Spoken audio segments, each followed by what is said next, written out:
All right, everybody, this is Stephanie Vance, and I have 8 o'clock on the dot, so we're going to go ahead and get started. And I want to welcome you to our National Bike Summit Policy Ask webinar. This is in preparation for you all coming to town next week, when we'll try to make sure that it's not 32 degrees or whatever it is outside, which is ridiculous. But I know you all are intrepid, and you will ride your bikes no matter what the temperature. So I just want to double check. I know I've had some incessant hand raising. I just want to check to make sure you can still hear me. So if you could click the other raise your hand screen button, because sometimes we get issues with the audio. All right, we're good now. Okay. So thank you all so much for being on the call. And we're going to go through the policy asks for next week. And let me just briefly go through what's the logistics of the webinar, and then I'll turn it over to Karen. So if you've all joined in a mute-only mode, which means that you could speak all you wanted, but we would not be able to hear you. And the reason why we do that is to mitigate any background noise. But you can ask questions. You should see a questions line on your toolbox, and there's a little plus sign next to that. If you hit the plus sign, you can send in questions. If you're not seeing that toolbox, you should see a red background with a white arrow, and if you click on that, it will open up your toolbox. And if all of this is not ringing any bells, then do feel free to email in questions. You've got Karen's email there. I swear we're not abandoning you. You can, if you come up with a question afterwards, we're definitely happy to help you then.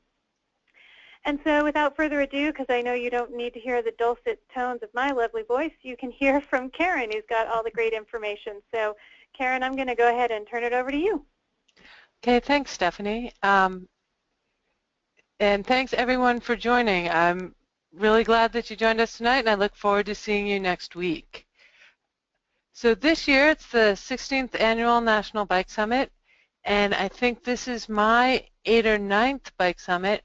And for the very first time, we don't have a transportation bill possibly right around the corner. So this is going to be exciting. We get to do some things a little bit different this year. For the Ask, we're going to have 3 things. One is a thank you on the FAST Act. One is a co-sponsor ask on the FIT Act. And one is sort of an education opportunity on safety funding. So let's start by talking a little bit about the transportation bill, the Fixing America's Surface Transportation, or FAST Act, that passed last year, December. It's a long-term federal transportation bill. It's good for 5 years. We did see some changes to transportation alternatives. One, that it was moved into the Surface Transportation Block Grant Program, so it's a set aside there, much like the old transportation enhancements used to be, actually. But we did see some good wins out of that. We got increased funding for transportation alternatives, and that's transportation alternatives is the biggest source of federal funding for biking and walking projects. We also got NGO eligibility, which means that a nonprofit bike group can apply to do some of the Safe Routes to School education and encouragement programming, which we think is great. Very often it's those state, local advocacy groups that really know how to teach biking advocacy, maybe more than your State Department of Transportation.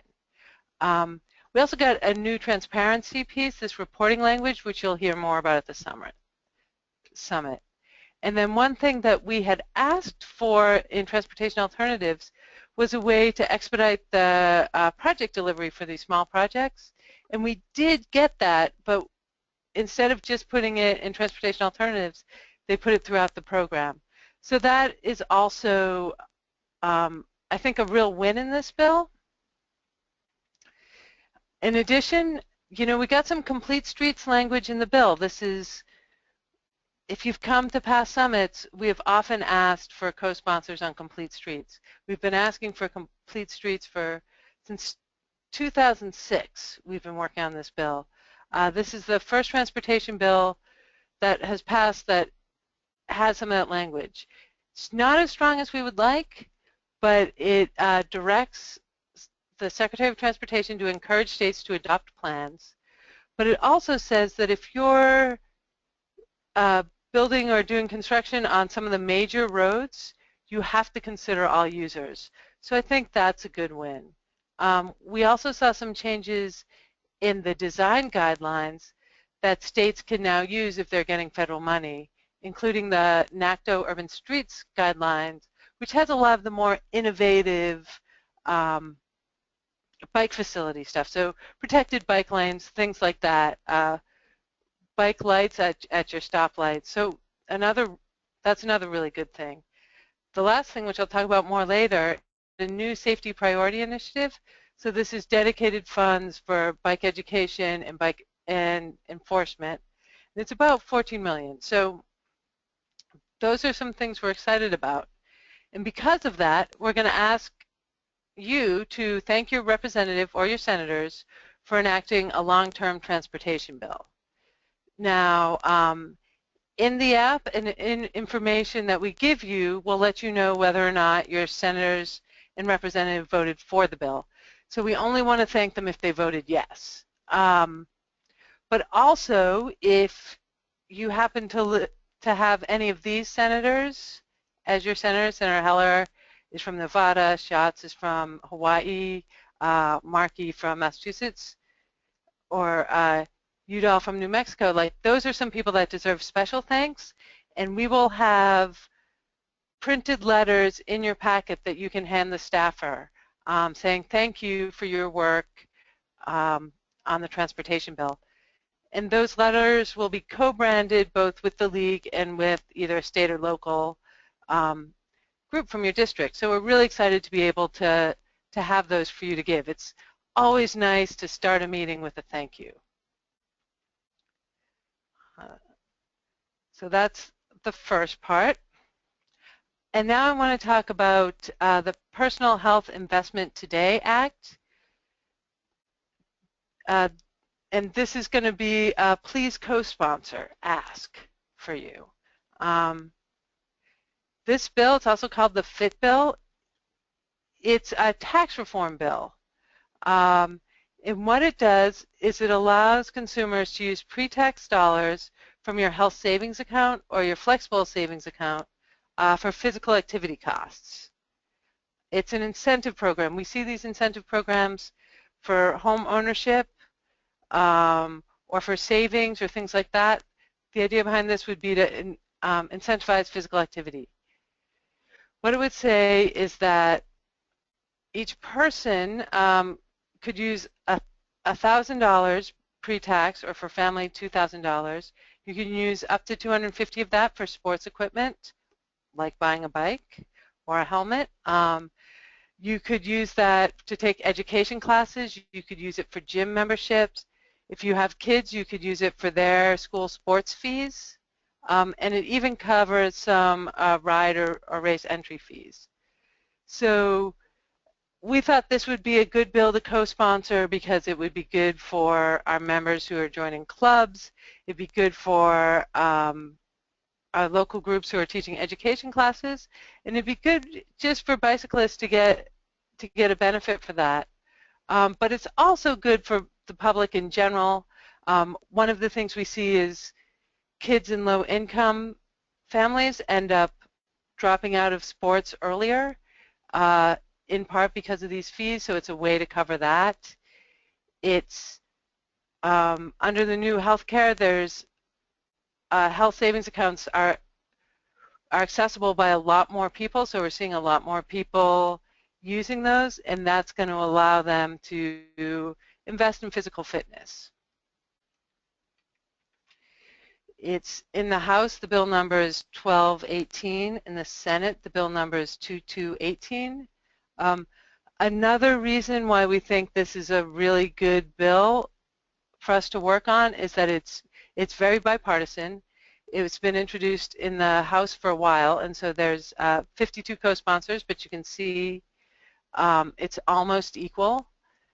And it's a chance, you know, we've been so focused on the transportation bill that it's always the same offices we've been focusing on. And so this is a chance to do a thank you and to a lot of offices that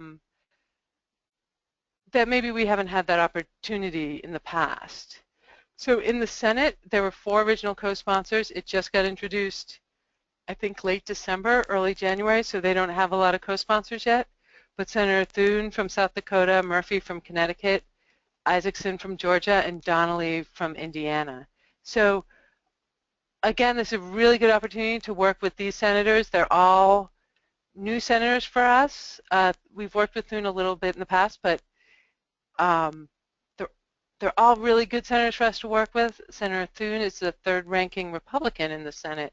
So we're really happy to be able to go in and thank him and to help him with his bill. So that's the Personal Health Investment Today Act. And the ask is, will you co-sponsor the FIT Act? And if they already have, just giving them a thank you for that. Thank you for sponsoring the FIT Act. Okay. Hey, Stephanie, I think I'm going to stop there and see if there's any questions on that before we get into the safety program. Okay, great. I am monitoring the questions, and we don't have any right now, but do feel free to go ahead and type in any questions on those first couple asks. My main question is, or comment is, I'm so glad they didn't name that act with something that started with an S. That would have been really bad. I'm sure they thought about that. I think they were trying to be cool with the PH. Yeah, I get it. Okay, we do have a question here. What percentage of citizens do we estimate could participate in FIT? I don't have the exact number, but I do know that most of the new healthcare participants have that opportunity. So the people under the Affordable Care Act.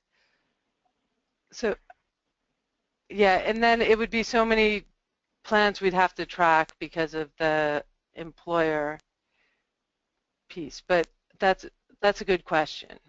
Yeah. And then there's another question. You mentioned 14 million. What was that for? That's for the safety program, which I'll talk about in a few minutes. Okay. We're getting to the safety program. If there's not any other questions, we don't see any more questions in the queue. So Karen, you can go ahead. Okay. So our third ask is we want to educate some of the staffers in Congress about what happened in the FAST Act on safety funding. And I know that sounds funny because they all voted on this, but this was, you know, a 1,000-page bill, and there's probably 80 members of Congress that worked really hard on the bill, and because they were on those committees. And for a lot of the other offices, they voted on the bill as a whole and might not know all of the small pieces. And so this is an opportunity to educate them on what's in the bill and then ask for their help in getting it implemented in your state. So, and this is an ask that goes to non-infrastructure funding. So for infrastructure, we're talking things on the ground, the bike lanes, protected bike lanes, the bike stoplights, bike parking, all of those things. So that's all the non-infrastructure is sort of the other 4 E's, the education, the encouragement, evaluation, and enforcement. And so that's what we're going to talk about, because the infrastructure funding for safety didn't really change, but the non-infrastructure funding changed a lot.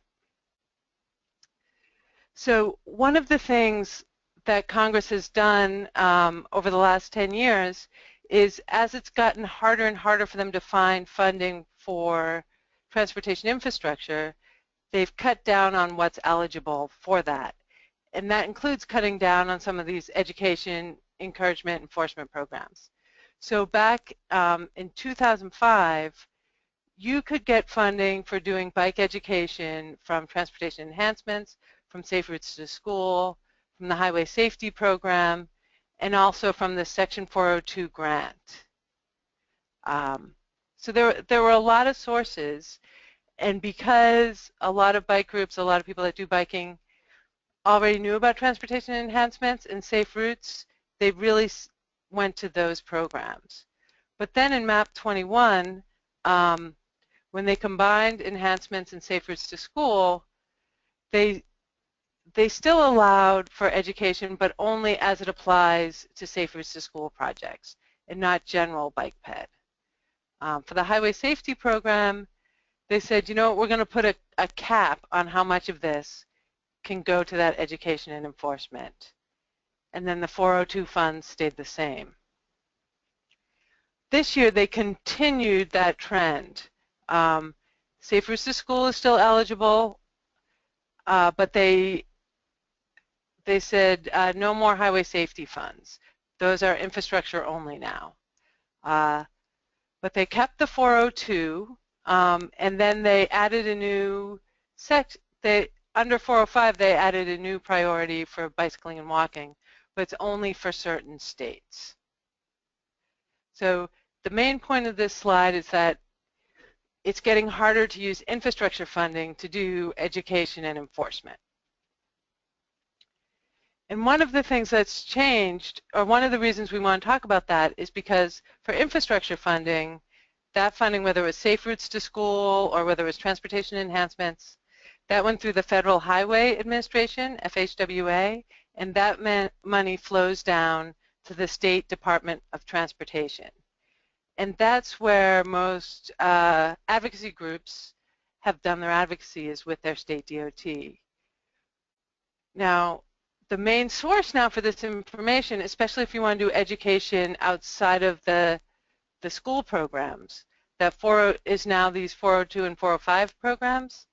They don't go through federal highways. They go through NHTSA, which is the National Highway Traffic Safety Administration. And that money flows to your governor's highway safety office. So it goes someplace different than the other funds. So, and these offices, some of them are still within the DOT, but it's a different person. Some of them are in your Division of Motor Vehicles, in my area, around DC, but in those states, the DMV is often within the DOT. So for some states, it's the same agency, although it's a different office. For other people, it's a completely different state. So the next biggest group is it's in the Public Safety Office. For some states, it's just this, it's a standalone office, or it's in the governor's office. In Alabama, it's in their Community Development Office, and in Indiana, it's in their Criminal Justice Department. So those two were a little bit different. And so one of the things we're going to do is push for state and local groups to get their states to use 402 money for biking and walking safety pieces. And then what we're going to do at the summit is ask our congressional members to help us with that. So the 402 program, its purpose is really to reduce traffic crashes and to reduce death and injury that comes with it. For a long time, it was very much focused on drivers, but there is a bicycle and pedestrian safety eligibility. One of the other things which I think is a really good opportunity is that the funding, 40% must be spent either by local governments or for the benefit of local governments. So a lot of states may not know what to do with this money, but your mayors, your local governments might, and they may help advocate to get this money there. In general, states spend about 5% of their 402 money on bicycling and walking, but the range, some states spend none, some states go over the 5% up to 25%. So here's a look at that. The states in blue are spending some of their 402 money on bicycle and pedestrian safety. And this might be an opportunity to talk with those states about increasing it. But for the others, for For the states in the white, they don't spend any of that money on biking and walking. For the light gray, they say they have a bike program, but they did not fund it in 2014, which is the last state we have data for. So in those states, it may be asking them to fund it. And then in the darker gray states, they do spend some money on pedestrian issues, but they don't spend it on biking yet. One of the hooks for us is that starting in 2016, states have to have a goal to reduce bicycle fatalities. So we're hoping that's one way to push some of that funding towards biking safety as well as pedestrian safety. And this just gives you an idea of the overall funds that are available. So we're looking at, 5 to 10% of these funds is what we'd be hoping to ask for. So now I want to talk about 405, and this is a new program. Or it's 405, the National Priority Safety Program. That's not new, but what is new is that they've added a non-motorized safety piece. So that's the 5%. And that 5% is about $14 million. It's not a lot when you're talking infrastructure, but that's a lot when you're talking education programs. Now what's key about 402 and 405 is that states, they have to apply to get the money. So in general, when you're talking transportation alternatives funding or highway safety funding, the states just get it. It's formula funding. The U.S. Department of Transportation here in Washington, they have a formula and they say, okay, Massachusetts is going to get this much, and they just have it set aside for Massachusetts. For the 402 funding and the 405 funding, the state must actively apply and say, I want that money and I qualify for it. So 405 funding, what it funds, it specifically funds training law enforcement officials on bike ped related traffic laws. So vulnerable user laws, distracted driving laws, safe passing laws, things like that. It can also enforce a campaign related to biking and walking. So, we've seen things in Nevada where the state police go out on bikes, and if someone passes them without giving them the correct space, in Nevada they have to go over to the other lane, then they stop that person, give them a warning, educate them about the law. So we can do things like that. And then the third is education and awareness programs related to bike ped traffic laws, but that can be for motorists, it can be for bicyclists, and it can be for pedestrians. So it can be bike ped for anyone. It could be driver's ed, things like that.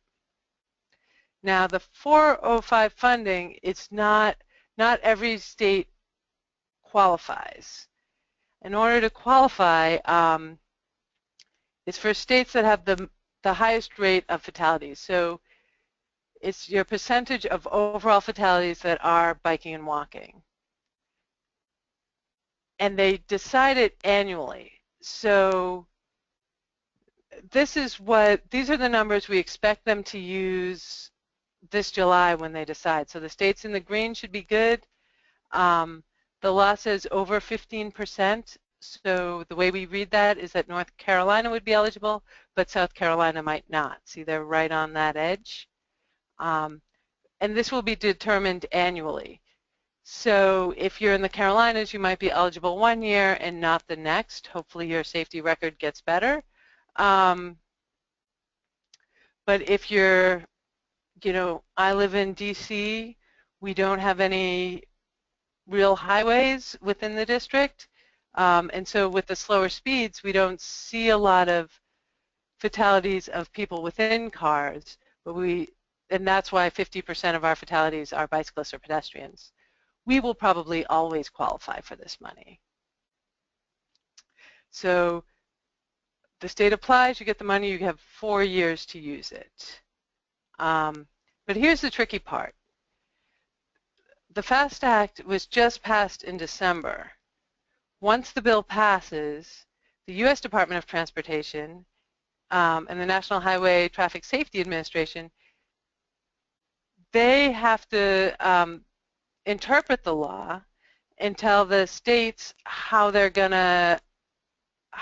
interpret the law and how they're going to reimburse states.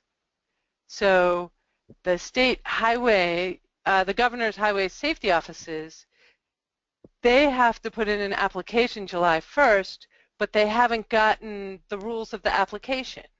And they probably won't get those until late April or May. And so we're concerned that even some of those eligible states won't get that application in. And that's something we want to push those states to do, and we want to have our congressional offices help us. For those of you who work for a state or local advocacy group, now is a good time to figure out who your Governor Highway Safety Office is and to get in contact, and if they're eligible for 405, let them know, hey, we think we're going to be eligible. You know what, we have some ideas on what kind of biking and walking project you should do. We at the League, we did a survey of the 402 programs, and a lot of them are just helmet giveaways. So if you have an education curriculum, if you have a law enforcement curriculum or something like that that you want to do, this is a good opportunity to get in touch with these folks at the safety office and say, hey, we know you're going to get this money, and we have a great idea on how you should spend it. What we've heard from these highway safety offices is, they're getting pressure from their governor to get the money, but they haven't quite figured out how to use it. So it's a great match, right? They have money they have to get, but they don't know how to use it. We've got a lot of bike groups who know how to use money but could use some more. So we'd like to connect the two. If you're interested, there's a couple of things to know. The NHTSA likes their plans to be data-driven, so even knowing that your fatalities are over that 15% is important. If there's any data in your state about areas where there's a lot of crashes and addressing it there, if there's data about ages and how you're going to target your education or any of that. The other big buzzword is behavior change. Instead of just talking about education classes, talk about modifying behavior and how what you do is going to relate to behavior change. If you want to see if your state has done 402 programs before and what they've done, there's two places you can look. The annual report, that's what they've reported back on what they've done. The plans talk about what they hope to do. But if a local group in your area or your local government or someone has done a really good project, whether they've done it under 402 or not, it's good to have some ideas on what that project would be. So a lot of that information is really about what you can do in your home state, and one of the things we're trying to do with the summit now is really connect what's going on in those states with what's happening in Washington. But the same way we like to talk about how mayors influence members of Congress influence what happens in their home states. So this is a little bit of a soft ask, but it's a good time to get there. So with 405 funds, we want to ask if they'll help us make sure that the Governor's Highway Safety Office applies for this money. It's free money. If your state doesn't use it on biking and walking, they're not going to get it on anything else. So we really want to make sure that they do that. For the 402 funds, for those 30 states, we want to ask them if they'll support using those 402 funds for biking and walking. And this is sort of taking their temperature so that if your local group goes out and asks the state to spend money on this, or your local government wants to do that, we'll have a record of which members of Congress supported that. So that's the ask. In closing, a couple things. This is our website.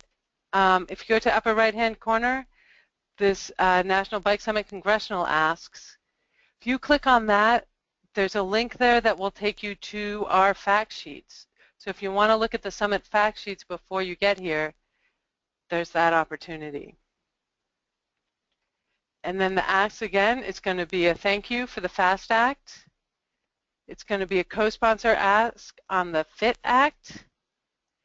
And on the safety programs, we're going to do that education.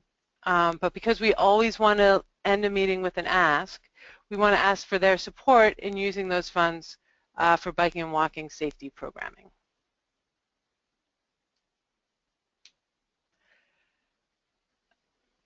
Great, Karen, and I'm just checking in to see if there's any questions, if you're ready for those at this point.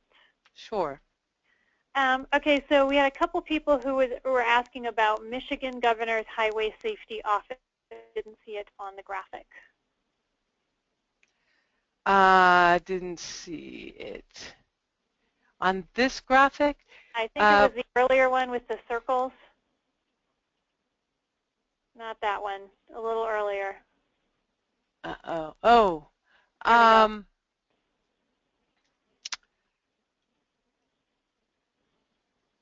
Oh, we must have. I will check on it, but the other place to go is, and in fact, I'm going to do what Stephanie does. Let's see if we can actually show you where to go. Awesome, yeah. Karen, coming along nicely. So as you can see, I have way too many windows open. But GHSA, that's the Governor Highway Safety Association, which is the national association where they are all members. And then if you go here, state and territorial highway safety offices, this will give you a link to your safety piece. So,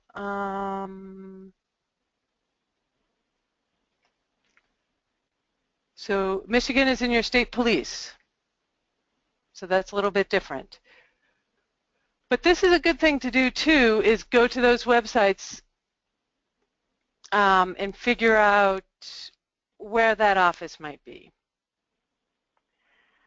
And I got to thank you for that. And I also, by the way, got a good slide, Karen, for many of your slides. So that's awesome.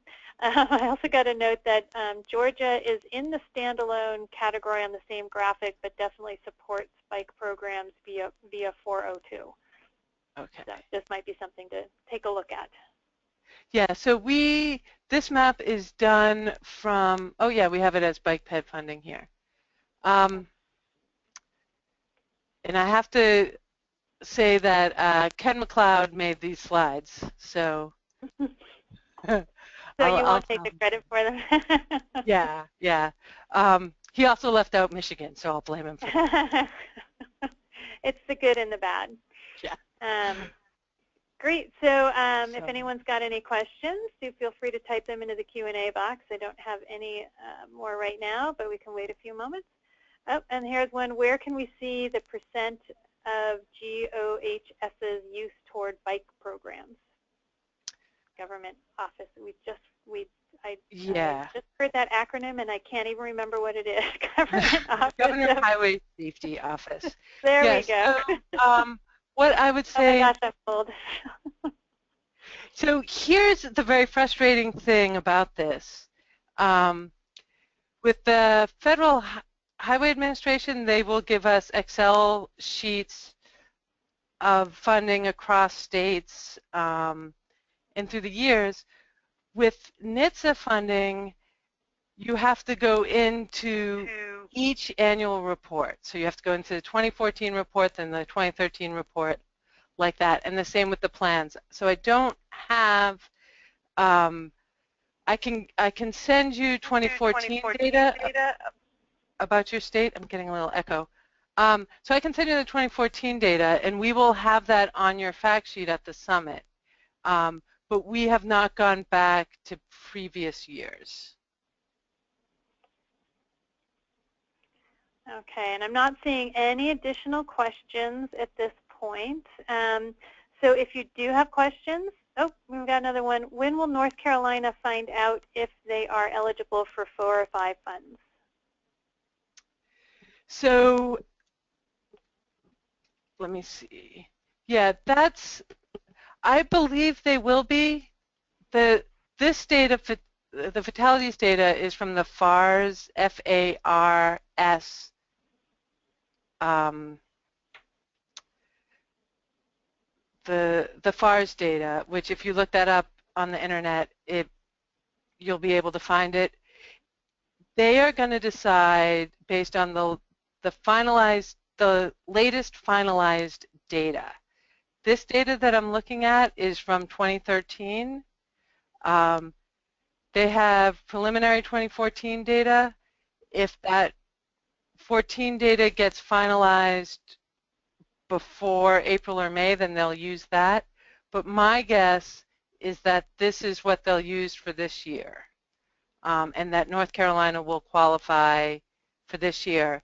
And so it's really important that North Carolina applies this year. To get that money, they have that money for 4 years. But then hopefully you'll have less fatalities next year and you won't be eligible, but we do want to get that money while you are. And it's not a hard application process. Basically, if your numbers qualify, you get the money. It'd be nice if all grants were like that. But it's really just the state putting in the application. So it should be a pretty easy ask. Awesome. So we've got, and Deborah says, thanks, from North Carolina. So I think North Carolina is all taken care of. And I've got a question here about energy, whether the kinds of coalitions you're building with in the energy conservation and environmental sectors, such as environmental protection legislation, global warming, etc. That's a really good question, because now with the 5-year transportation bill, we are looking, branching out, say, looking at health, looking at climate. It's something that I've been going to some meetings on. We've been partnering with a researcher up at Harvard to release a paper which should be out in the next month or so about bike innovations and how they can help with climate issues. I would also say there's going to be a really amazing panel at the summit where we're going to have some high-level congressional staffers, people from the Climate Action Network, someone from the U.S. Conference of Mayors, with our own board member, Sam Adams, who is the former mayor of Portland and is now working on climate issues internationally. So we are looking at that. I don't have any specific plans to give you, but appreciate the question and looking forward to focus on it after the summit.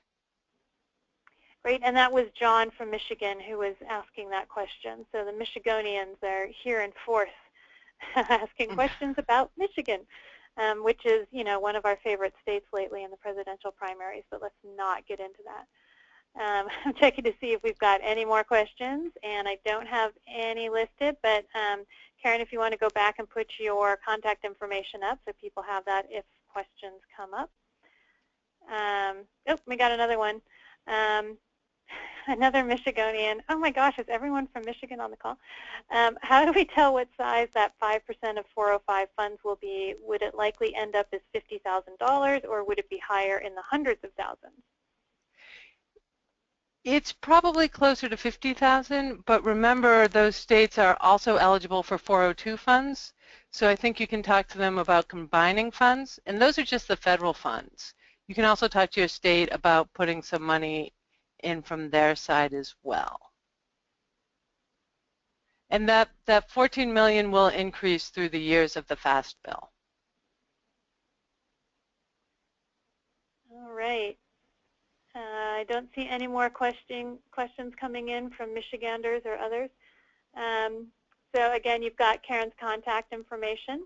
And I know that Karen did an absolutely wonderful job, so if you appreciate all of, sorry, Michigan says, can I bring you a bottle of Flint water? Only if it doesn't eat through the bottle, thank you. So Karen did a totally excellent job, and if you appreciated it, click your raise your hand button a couple times, because that's clapping for her.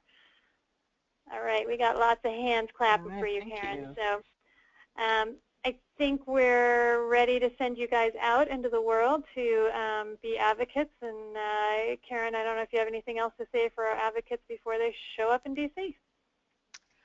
On Thursday or Friday, look for an email from Alex, our executive director, which will have some of that co-sponsor information, which will also be on your app. But he'll send some of that out. We'll also send out the worksheet of Stephanie's about what research you can do at home before you come. So look for that on Thursday and Friday, and I look forward to seeing you on Monday. Great, and just for people who are asking about whether the presentations will be available, we have recorded it, so you can enjoy it over and over and over again, and it will be on that summit page. Yes. Great, all, thanks, and we look forward to seeing you next week. Take care.